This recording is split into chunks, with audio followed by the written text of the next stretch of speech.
The dust and gravel bend shimmered that evening like crushed gold drifting through the air, catching the last tired rays of a fading autumn sun.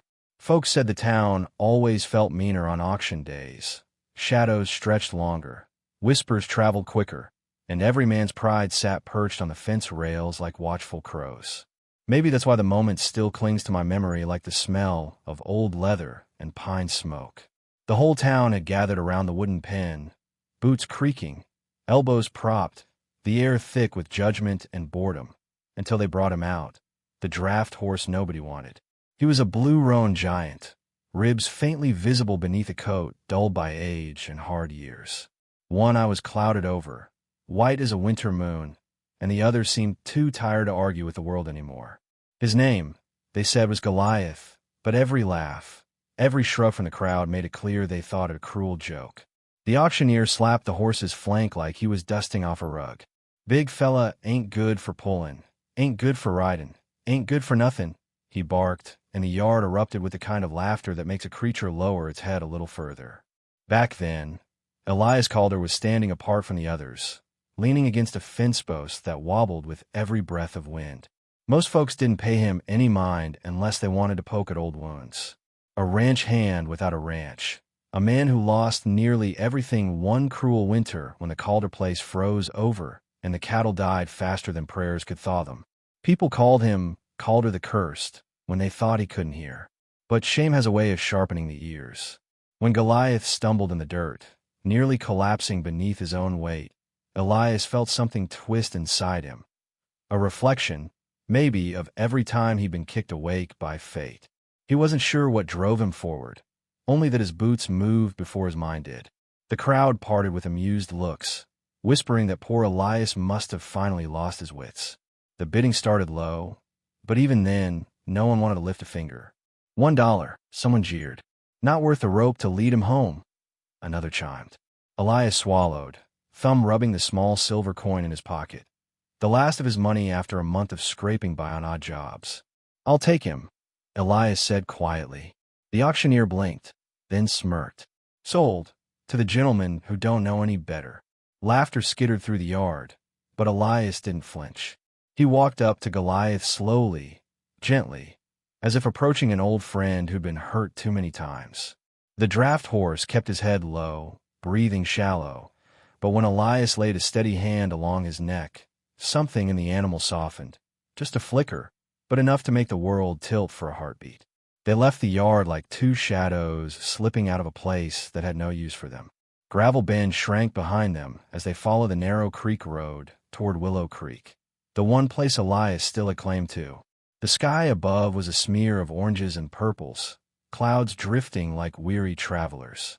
Elias talked to Goliath the whole way, not out of expectation, just companionship. "Funny how the world's quick to throw stones at what ain't shiny," he murmured. Goliath's ear twitched, just once, like he understood. Willow Creek ranch wasn't much to look at. The roof leaned, the posts bowed, and every floorboard had a long memory of storms of footsteps. But for Elias, it was still home, and for Goliath, it was the first quiet place in a long time. Elias gave him water drawn from the creek, hay that smelled faintly of summer, and a soft voice that carried no judgment. Every gesture was small, almost hesitant, as if Elias wasn't sure he deserved connection, even from Tired Horse. That night, as the lantern glow flickered along the barn walls, Goliath let Elias brush the knots from his mane. When Elias reached the scar near the blind eye, the horse shivered, not from fear, but release. For a long while they stayed like that, breaths sinking in the hush of night. The next morning brought Mara Keeley up the hill on her chestnut mule, a satchel of herbs slung over her shoulder. She traveled town to town as a healer, widowhood wrapped around her like a shawl she no longer tried to remove. She hadn't expected to stop at Willow Creek, said she was just passing through. But the moment she saw Goliath, she slipped off her mule with quiet purpose.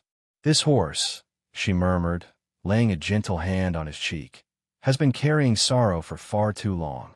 Elias felt his chest tighten, not her touch on the horse, but the understanding in her voice. She asked no questions, only offered help. A balm she mixed for Goliath's wound, a suggestion for softer feed, a promise to return with more herbs. Elias nodded, unsure why that promise made the air warmer. Of course, town gossip climbed the hill before Mara left it. Look at Calder, letting a lady waste her time.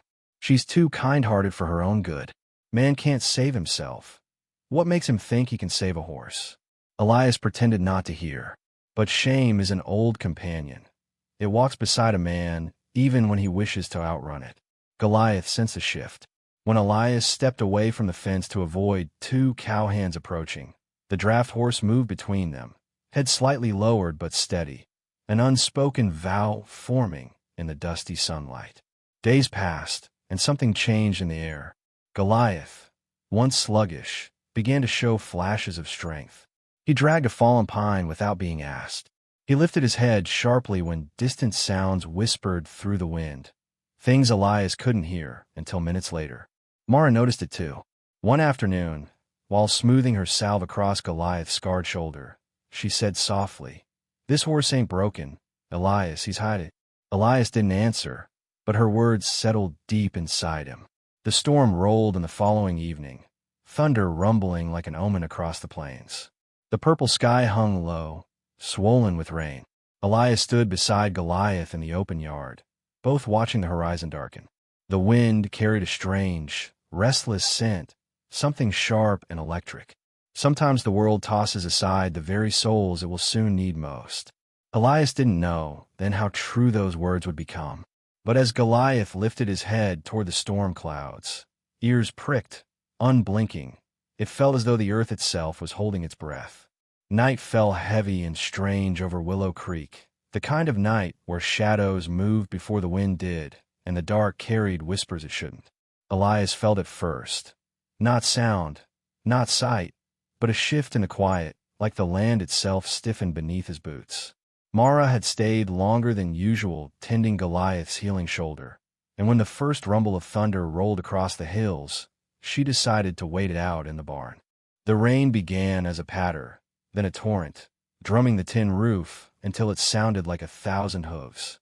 Elias stepped outside to latch the shutters when he heard it, distant riders, moving too fast, too wild. His stomach clenched in the way a man's does when he knows trouble by its scent alone. The Copper Ridge Boys. Their reputation traveled far quicker than their horses. Stagecoach robbers, gunmen, men who treated the West like a deck of cards they owned. And now they were headed straight for Willow Creek. Elias ducked back into the barn. Mara looked up from Goliath, eyes catching the flicker of lantern light. "Riders?" she asked. He nodded. No need for more words. Fear settled between them, quiet but sharp. Before Elias could move the bolt on the barn door, a boot slammed against it. The wood shuddered. Lantern light trembled across the rafters. "Open up, old-timer!" A voice barked, dripping with swagger. Elias stepped in front of Mara, but before he could speak, something massive shifted. Goliath moved, not out of fear, but purpose. His ears pinned back, his good eye narrowed, and he stepped between them with a slow, deliberate strength. The door burst open. 3 men stormed in, slick with rain, guns drawn. Sparks from the lantern danced over their grinning teeth. "Well now," one sneered, "look what we got, company." Another's gaze fell on Goliath, and he snorted a laugh. "Big useless lump, ain't he?" The insult hung in the air like a final straw. Goliath did not charge blindly. He simply lowered his enormous head and planted his hooves with a sound like thunder cracking the earth. When the first robber lunged toward Elias, Goliath surged forward in a way no broken horse should have moved. His body hit the man like a rolling boulder, sending him sprawling into the hay. The second bandit swung a lantern, but Goliath jerked sideways, the lantern smashing against the post, oil splattering, fire catching dry wood instantly.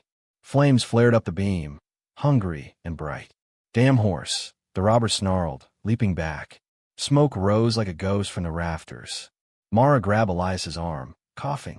"We need to get out," she shouted. The roof crackled. Embers rained down, but the gang regrouped outside, blocking the front exit. Goliath nudged Elias sharply, then Mara, herding them toward the back door. The one so old Elias hadn't used it in years. The smoke thickened, swallowing breath and thought. Goliath shoved again, harder this time, forcing them through. As they stumbled into the rain, the robbers spotted them. There! After him! Elias grabbed Goliath's halter without thinking, but the draft horse didn't wait. He lowered himself, inviting Elias to climb. It stunned him. After all the weeks of gentle distance, the horse was offering trust in their darkest moment. Go, Mara urged, climbing up behind Elias. Goliath launched forward, hooves churning mud and water, muscles bunching beneath them with a force Elias had never imagined the old horse possessed. The Copper Ridge boys thundered after them, shots cracking through the night like snapping branches. The storm peeled open above them, lightning veining the sky in wild flashes. Goliath tore across the fields with a power that bordered on unreal, blind in one eye, wounded in one leg, and yet running with the fury of something reborn. Elias leaned forward, feeling the horse's breath like heat on his hands. Mara held him tightly, her cheek brushing his shoulder as the wind whipped past them. Behind them, the gang gained ground. Head for the ridge. Mara yelled over the wind. Elias didn't question her. They veered toward the canyon trail, narrow, twisting, dangerous on a good day. The rains made it slick as oil. Goliath's hooves found every foothold as if guided by instinct older than memory itself. At the highest bend, the trail narrowed to a ledge barely wide enough for a mule. Below, the rocky drop waited like an open grave.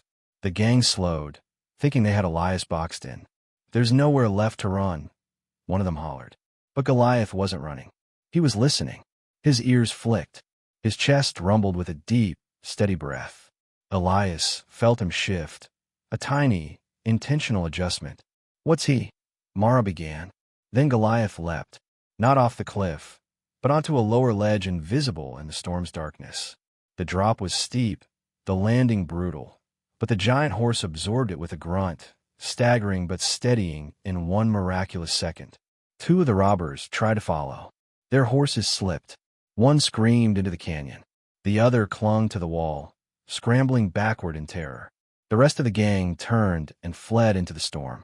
Silence filled the canyon, broken only by rain hissing against stone. Elias pressed his forehead to Goliath's neck. Mara slid her hand across Elias's arm, a slow, trembling gesture full of unspoken words. By dawn's first glow, they returned to Willow Creek. The barn smoldered in blackened ruin, but sheriff riders were already there, having caught the gang's tracks earlier in the night. The remaining bandits were rounded up, wounded and shaken.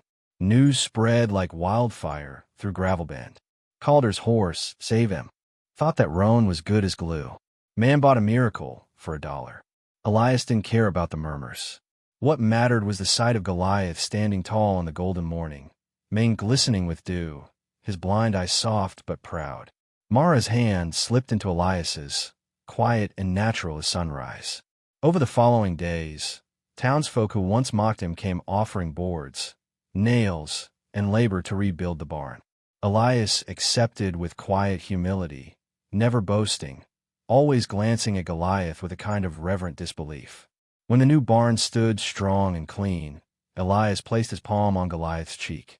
Funny, he whispered, how the world calls something useless, right up until the day it needs saving. Under the crimson sweep of evening sky, Goliath leaned into the touch. And that was the moment I learned a truth I've carried all my life. Sometimes the ones cast aside are the only ones capable of lifting the world back onto its feet. Maybe you felt that way yourself. Unseen, underestimated, overlooked until your light dimmed to embers. But hear this, the ember is not the end.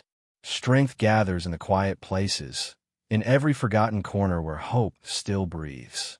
And when your moment arrives, when life leans heavy, you'll discover you were never useless at all. You were becoming.